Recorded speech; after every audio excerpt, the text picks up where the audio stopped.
तो आज हम बात करेंगे डेटिंग की दुनिया की एक बहुत ही अजीब कहानी के बारे में। सोचिए, एक लड़का लड़की पहली डेट पर जाते हैं। डेट बहुत अच्छी जाती है और फिर लड़का अचानक गायब हो जाता है। ये कहानी है तो घोस्टिंग की, लेकिन रुकिए, इसमें एक जबरदस्त ट्विस्ट है। और ये कहानी हमें मिली है लव कॉलबैक्स नाम के एक रेडियो शो से, और उनकी ये ओपनिंग लाइन इस पूरी अजीब सिचुएशन के लिए एकदम परफेक्ट टोन सेट करती है। तो पहली नज़र में तो ये एकदम टिपिकल घोस्टिंग केस लगता है ना? एक ऑनलाइन मैच हुआ, पहली डेट हुई और उसके बाद पूरी तरह सन्नाटा। लेकिन जैसा कि हम आगे देखेंगे, ये मामला जरा भी टिपिकल नहीं था। प्रिया के हिसाब से तो राज एकदम सपनों का राजकुमार था, बहुत चार्मिंग, बहुत स्वीट, मतलब पूरा एसआर के मोड ऑन था। तो फिर सवाल ये उठता है कि इतने परफेक्ट लड़के ने पहली ही डेट के बाद प्रिया को घोस्ट क्यों कर दिया? आखिर हुआ क्या? चलिए सीधे चलते हैं उस पहले डेट पर, जहां प्रिया को पहला हिंट मिला कि ये कोई नॉर्मल डेट नहीं होने वाली है और चीजें बहुत जल्दी एक अजीब मोड़ लेने वाली थीं। डेट की शुरुआत हुई और राज ने कहा, मेरे पास तुम्हारे लिए एक छोटा सा सरप्राइज है। सुनने में तो ये कितना अच्छा लगता है ना?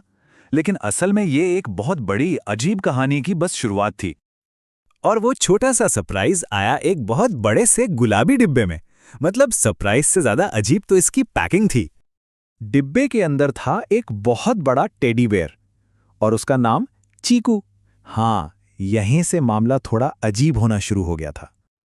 और सुनिए, राज ने उस टेडी बियर को उठाया और दोनों के बीच में बिठा दिया। और सिर्फ बिठाया नहीं, उससे बाकायदा बातें करने लगा। चीकू, जूस पिएगा?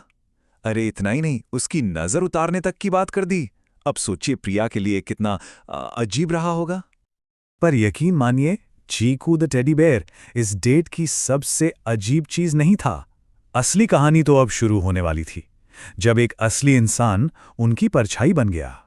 तो आखिर ये रहस्यमयी आदमी था कौन, जो रात में सनग्लासेस पहनकर उनका पीछा कर रहा था?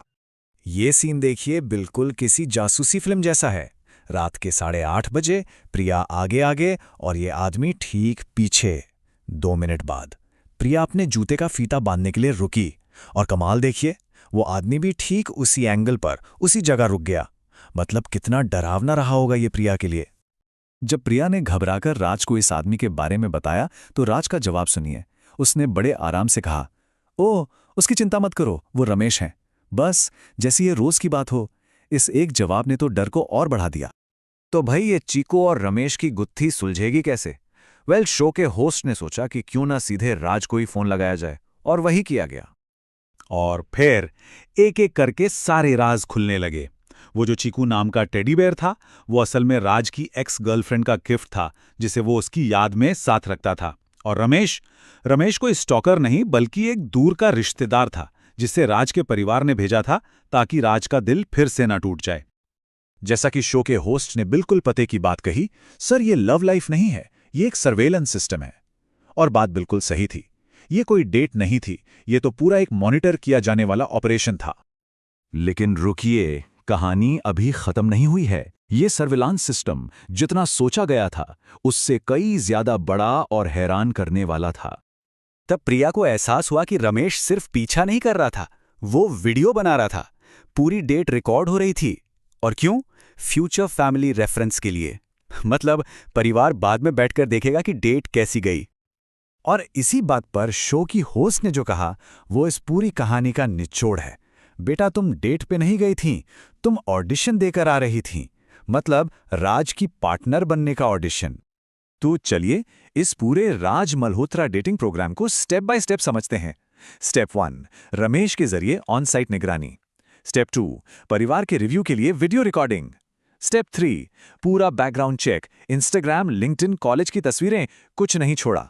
और आखिरी स्टेप 4, पेरेंट्स का अप्रूवल, जो सोशल मीडिया पर गलती से फोटो लाइक करके दे भी दिया गया था। तो अब केस को क्लोज करने का टाइम आ गया है। देखते हैं कि प्रिया ने आखिर क्या फैसला लिया और इस कहानी से हमें मॉडर्न डेटिंग के बारे में क्या पता चलता है। प्रिया ने राज को बहुत साफ शब्दों में कहा, राज तुम बहुत स्वीट हो, लेकिन ये चीकू प्लस रमेश प्लस तुम्हारी फैमिली की सीबीआई, ये सब मुझसे नहीं हो पाएगा। और बस प्रिया की तरफ से ये चैप्टर हमेशा के लिए क्लोज हो गया। और ये कहानी हमें एक बहुत बड़े सवाल पर लाकर छोड़ देती है। एक पार्टनर की तलाश में फैमिली ओरिएंटेड होने और अपनी लव लाइफ को एक फैमिली ग्रुप प्रोजेक्ट बना देने के बीच की जो पतली सी लाइन है, वो आखिर कहाँ है? सोचिएगा ज़रूर।